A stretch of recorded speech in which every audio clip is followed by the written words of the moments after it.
to see you. Happy Sunday, the day of consciousness, right?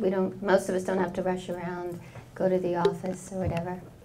We can spend a little extra time cultivating consciousness and our awareness that there is oneness, everlasting. There always was, there is now, there always will be. And so, with that theme, oneness everlasting, you know, the Hermetic axiom, as above, so below as above. As within, so without. These are the energies that are happening now. We're noticing that we're creating instantly. Has anybody noticed that? We think a thought, we think it deeply enough, we put some energy around it, and boom, there it is. Now this is only going to become more so. And so it's nice to be very conscious of it. In other words, I don't know about you, but I had, up until I consciously worked on it, I compartmentalized my life. I did it for years. It's crazy. When I started meditating, this is my meditation time, and this is when I take care of my family, and this is my work, and this is my sleep and private time, which when I was taking care of my family, there wasn't a lot of it. So, you know how that is. And so I compartmentalized everything. Then I realized there's no difference between the spiritual life and the material life. When I realized why I'm here in this form, it's all spiritual. It's all for the cultivation of my spirit, everything, every piece of it, everything that comes into my life. And so oneness everlasting, I've been playing, this past week, I've been playing a real awareness game, because I'm realizing that everything without is also happening within. Or I can connect them. Everything within can then happen without. And I'll explain what I mean, because it has, it's just brought so much joy. So connecting every little thing that I do with something really meaningful to bring consciousness, such as when I plug in my phone or my iPad or whatever, I plug it into the wall, I take a breath, and I say, Spirit, fill me with your energy, recharge me. Especially since we heard the coughs during meditation, right? There's that thing going around. So I just recharge me with your cosmic energy. I am perfect health when I plug into you. And you know, I've been, in my classes, I've been kind of keeping them abreast of what's happening, because this is huge. First, we cleaned out storage bins. Anybody have closets or garages or storage bins, right? Cleared out, right? So as that happened, it brought me so much joy, but then I realized how much of the old pictures and the old paperwork and the old psychological furniture am I carrying around in my consciousness? And it comes up through the subconscious mind, and you can tell you're in a situation, boom, you've got a thought about that. And then if you really are aware again, you say, wow, where did that come from? You know, especially if it's a little critical or a little negative. If you think about it, if you're really in the moment with it, you'd say, wow, I don't really feel that way. That must be from storage. So I invite you to really look at that, because the reason is we are still in the Uranian jolt. We are still being woken up, wake up, wake up, wake up. Once we wake up, then it's going to be time to really start moving.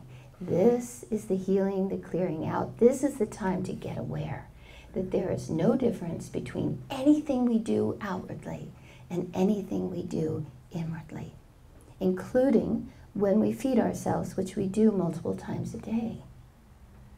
So what are you eating? It looks like you're eating, you know, kale or, no, not Cheerios, Johnny.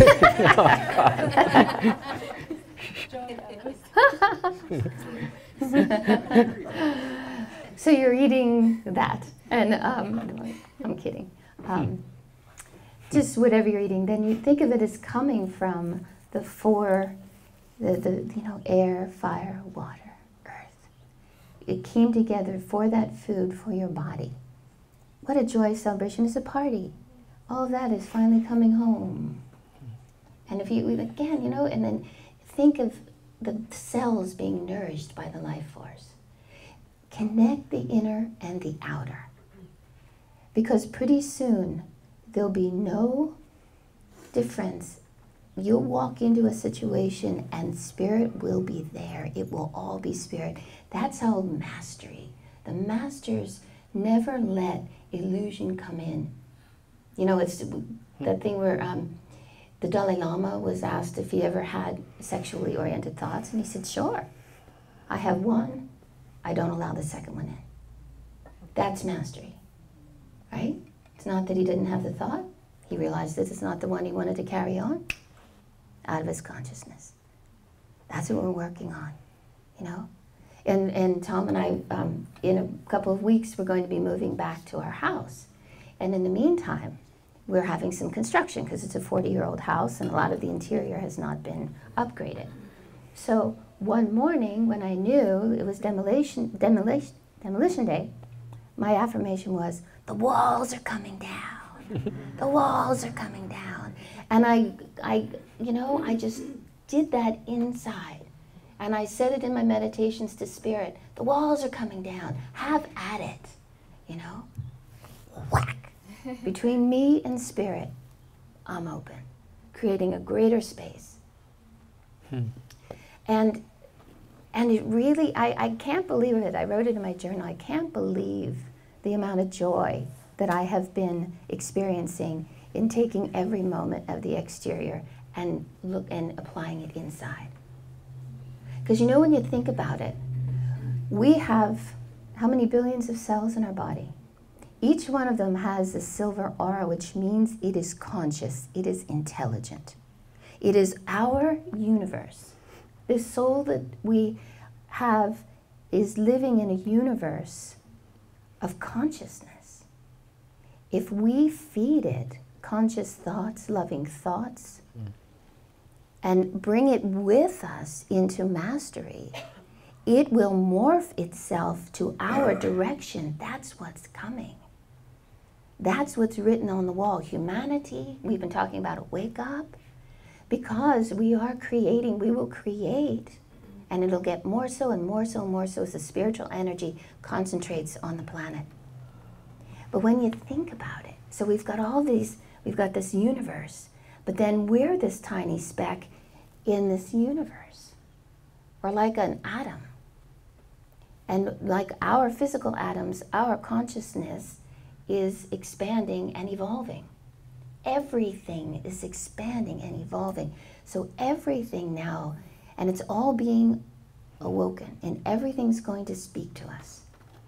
So what I'm offering is that we listen when we're driving our cars, when we're just calling someone to tell them, hey, did you take the trash out? Being conscious of every conversation. And again, back to there is no material life and there is no spiritual life. We've got a whole bunch of Sundarians in here.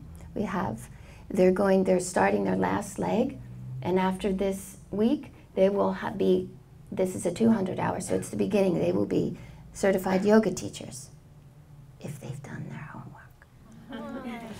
They'll be certified yoga teachers. So what I want to say to you, our beloved Sundarians, there will never be a division now in your consciousness between a teacher and a non-teacher.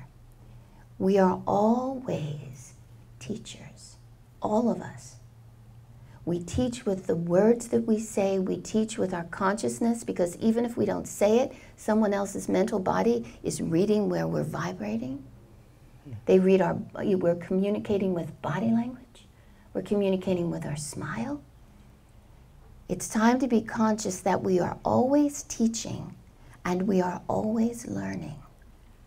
And to be around the people that we want to learn from and stay with them primarily. And when we're around people we don't necessarily want to learn from, hold the energy of the teacher. Now we're being called to be conscious every moment. and it's pretty special. It's time we meet in the ocean heart of oneness, everlasting. We're healing the duality and bringing it back to one. And last thought, we don't need to go out and seek anything for this oneness, for this learning, for the experience. You know, if you think about it, a flower doesn't sit there and worry whether or not the bees are going to come by and pollinate. They just open. And whenever the bees come, it's perfect.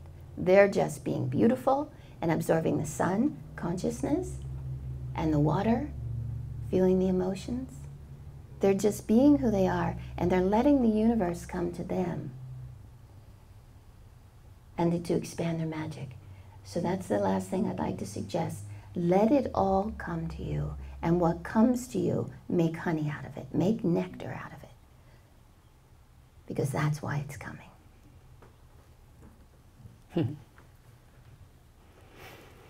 How many of you people slept last night? Nah. Most of you? Any all-nighters? How are you feeling now if you did? I think we all look forward to sleep is what I'm trying to get at. And if you didn't have that sleep, you're not going to feel as recharged as Tricia was mentioned when you wake up in the morning. And also another thing, sleep is a fantastic little reprieve from the outer show. Thank goodness God gives us sleep so we can close our eyes to this outer dream and get some rest. And in that formless, infinite consciousness, wherever you go in dreamland, anything can happen, right? There's no walls. The walls are down when it comes to consciousness. There are no walls. Infinite consciousness, like a rubber band that's elastic and it stretches into infinity. That's the potential of our consciousness. So I just was wondering then, what if you slept instead of the 6, 7, 8 hours, some less, some more, but it was 18 hours. Like you're awake, some of us, it's 18, 17, 19 hours out of the 24. Well, what if you slept and that you kind of walked around in this outer world for only 6 hours a day? Do you think that your perspective on life would change if you weren't all the time awake to this outer world of change as much as you are now, and you got to rest in your soul nature more? I think those 6 hours would be more quality. I do. Because you would walk around saying, you know what? That's not the reality. I tell you what the reality is when I close my eyes and I go somewhere in my consciousness. So what Yogananda said, though, he said that the only difference between us right now, which seems so wide awake and on Sunday and we're all dressed up in our hearts, right, and feeling good. It's a day kind of to devote to soul.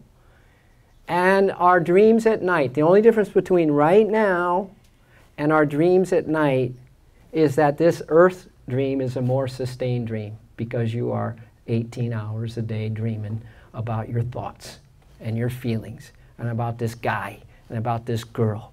And are we going to get married? Is she the one? And when we get married, where we're going to live? I wonder if she's as into having babies as I'm having babies, right? And all those questions.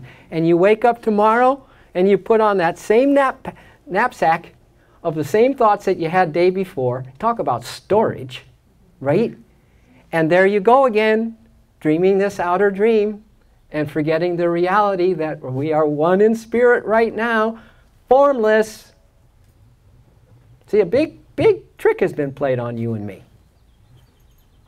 Right as that first cry came out when we were little babies, you know, that wasn't a cry like, oh boy, I'm back in an earth suit again. Let's have some fun. It's like, oh no, not again. Right? I know how tricky it is to be in these forms and to remember who I really am. And I know how tricky it is because I get desires for things, and I know how tricky it is when I have desires for things but not necessarily aligned to wisdom, then I don't make the right choices. And gosh, I really am familiar with feeling depressed. That's what your soul is reminding. It's just this low-grade kind of fear that we exist in when we forget our true nature. That what? That right now, you and I are in formless bliss, spirit oneness. For example, the next time you look down at our beautiful coastline and you see the waves coming in, doesn't matter what size. What part of any wave that you signal out, it used to matter to me what size. That's a California comment. What part of the wave is not connected to the ocean? What part of that wave, and you signal in any wave, small, big, or large? No part. It's the most ridiculous question ever. Isn't it? It's like, are you kidding me? That wave is the ocean.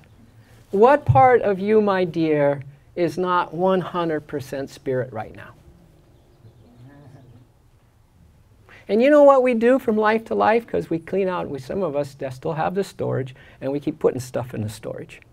And the carryover is this. It's like you can't get a stain out, you know? It's like you get a stain on a nice piece of clothing. No matter what you do, no matter how hard you try, you just can't find a stain remover to remove the stain, right? And then you think that garment is ruined.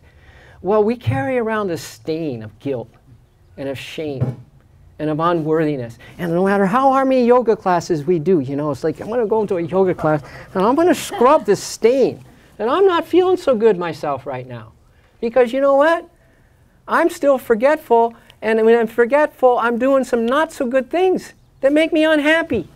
I don't really understand it, but I keep making myself, I'm not feeling so good. How can I feel better?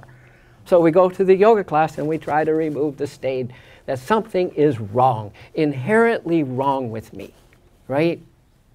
That I'm going to die, right? Look at my genetics. Look at what happened growing up. And you know, that is such a prevalent disconnection from what is real and true and oneness everlasting, that, you know, people getting some stains at a very young age, and then they're committing suicide because they know that stain is not going to go away, that they have a permanent stain on them. And these young people are committing suicide just like that. So are our soldiers. And our soldiers. And I'm telling you, you and I are walking around today with stains. And you know what? How can you, an immortal being that is one with the ocean now, pristine, have any stains at all? Ever. Ever. That's why it's nice to wake up now. Because you, my dear, as a soul, have never done anything wrong. Ever. As a soul, you can't do anything wrong. You are God's spirit. There's no right or wrong in that. You're perfect. You're blissful. You're joyful. You're loving. You're at peace all the time. That's the truth of you, the soul. And so isn't it a nice thought today that we live in this wonderland of spirit? Oneness everlasting, we chanted. On this level of existence, and on all levels of existence, and then beyond all levels of form. In the unmanifested, this is the real nature of you and me, unmanifested. How many, you know, scientists are saying it is a non-physical reality? Hello? Hello, it's a non-physical reality. Oh, what a cute little baby. Oh, and the baby clothes, and the baby this, and the baby in my form, and my clothes, and this form, and that form. All we do usually in this dream is to check out form and be concerned about form. But your Eckhart Tolle, he'll tell you in the power of now and in the new earth, he'll tell you over and over again, because he is an emissary from a formless region that came down to talk about, no, don't concentrate on what comes and goes, kids. You'll be very unhappy. What is? Focus on what is right now, between the forms. Right now, it seems like you're elbow to elbow sitting in it. No, nonsense. There's infinite space between you. You think there's something solid in you. No. No, there's infinite space within you. And it's formless spirit bliss is what it is. So you have never done anything wrong. You had nothing to do with this creation at all. And I know we all think we have something to do with it now, don't we? And that's part of the stain. That's part of the storage. Is now we're meddling in what is the universe's affairs, not ours to meddle with. As Trish mentioned, can't we just relax and realize it's all taken care of right now? And that our slate is absolutely pristinely beautiful? So it comes down to really this one word, and that is forgiveness. It's the most powerful, powerful, powerful practice of your soul. Because your soul knows. Your soul knows that you temporarily identified with your mind. It knows that you're temporarily attached to this form. It knows that you have a desire for still this earth experience, to go through the experience. But let me tell you this, you don't need to. None of you need to go through what you think is an experience in this physical world so that you can be fulfilled. If you're not careful, you're not going to be fulfilled at all. Trying to have an experience with form that's going to keep you in separation consciousness is going to fulfill you? No, just the opposite. But you can imagine the reality as we sit here right now. That this great game of hide and seek, you all look so darn familiar to me this morning. Each and every one of you, it's like you can't fool me. I don't care what earth disguise that you have.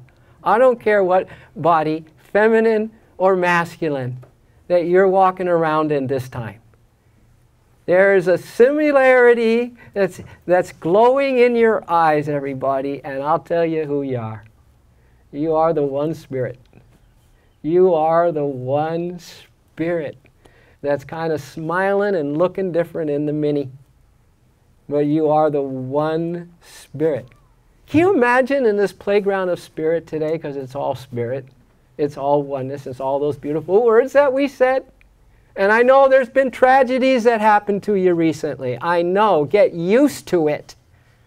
Right? Earth life is a tragedy. It's a Shakespearean tragedy. Because you and I are born and then we aren't here. You and I are feeling good one day and then not feeling, getting good news one day and then not getting good news. In terms of the infinite, that is a real, real tragedy. And a real, real dream that you don't have to keep dreaming. But imagine, our goal is simple today. Love everyone. And especially your wife at home. Especially the ones at home. If you want to have a total change in your relationship with the loved ones or friends that you're kind of dealing with on a close basis every single day, forget about their form. Forget about you and me. Oh dear, what would you like? Oh honey, I don't know, what would you like? For just half of the day, forget about that and just know that's God. God lives in my house. Spirit lives in this form. So I really only have one thing to focus on. How much can I love you, Spirit? I don't care what she says to me. I don't care how I'm feeling. God's so close to me. And all I'm going to do is love God as the ones closest to me, to get used to this idea that the form has nothing to do with it. Has nothing to do with it. Non-physical reality. And boy, clearing out that storage is so important. Because if you and I have a stain that we just can't seem to get rid of, if we have a habit, you know what we call those? DDSs. I do anyway. That's a deep, dark secret, right? Which I highly advise those who get close to another form, don't reveal your DDSs. Please. Oh, she so loves me. She so understands. Darling, you can tell me everything. I will so understand you. No, until you're in Nirvikalpa Samadhi, which is oneness with spirit consciousness, if someone tells you a flaw, you are going to remember it. And you will use it someday when something doesn't go right in that relationship. So don't, please, no more revealing DDSs. Here's how we take care of the DDSs. He's not speaking from experience. Here is how we take care of DDSs. Because, you know, you without sin, who's the first one to throw a stone at somebody who has sin? I mean, it's such a classic parable in the Bible, isn't it? How, you know, someone can lead a beautiful life and do one thing that's out of sync with their so-called beautiful life and character, and they get stoned by others. Are you kidding me? That's why you and I have such stains on our pure nature that don't seem to go away. But here's what they do in some indigenous tribes. You know what they do? Because once you're in a tribe, and you and I are now in a spirit tribe, we always have been. Not a human tribe, a spirit tribe. That means that I see you as perfect and whole and complete and happy and fulfilled as a child of the infinite. And I promise you I will not see you any other way but that way. Now we are a perfect tribe. Okay, so I have a bad dream. So, you know, I still have a bunch of storage. So I'm going along great, and then all of a sudden I just completely blow up, right? I completely go against all this beautiful self-control that I've been mustering up over who knows how long, and I, in my own eyes, if I'm not careful, screw up. And that's just in my own eyes. I am sure that in most others' eyes, if you're not in the spirit tribe, you're going to make sure that other person knows how they screwed up. So don't worry about being notified if something goes wrong from the outer world, because we'll get stoned. And that's why it's so difficult to remove the stain of guilt and shame, and I'm guilty after all, right? But you know what they do in this tribe? They come together. And they, one person at a time, sits in the center of this tribe who are just seeing them as God, and God can't do anything wrong, can he or she? You cannot do anything wrong.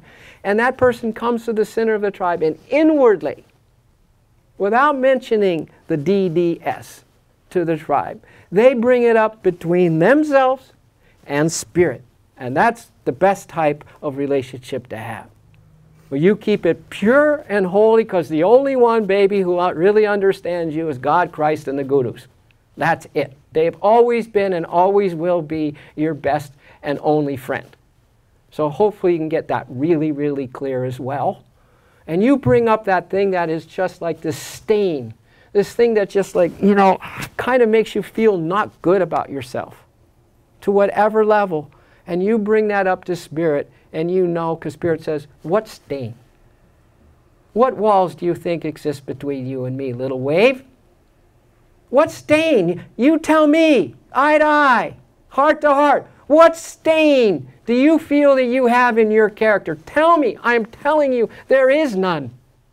There is none. And you know what the whole tribe does after that person sat there long enough to really get clean? To really go clean? And the only way that you and I can really go clean between us and Spirit, because if you're clean there, no one can make you dirty. Nobody can make you feel that you're less than, and that you've done something wrong, and you've destroyed this and you destroyed that. That's impossible. The whole tribe knows what is happening, and everyone continues to see you as having done nothing wrong. Wow. Do you want to be a part of a collective of souls and hearts, starting with your own purity and innocence and perfection of you and Spirit always at one? Wouldn't you want to be a part of a group of souls that would never ever make you wrong? That would never ever put a judgment on you and a sentence on you? Never ever. But a collective of souls that see you in your perfection. I'll tell you what would happen. This planet would change overnight. It would change the moment you and me can just get beneath the disguise of this human personality and this ego and all the actions that we've done, good, bad, horrific, or ugly, and see each other as nothing but pure Spirit. We would have a golden age in our lifetime. This is where I wore my suit. I feel good. I knew that I would.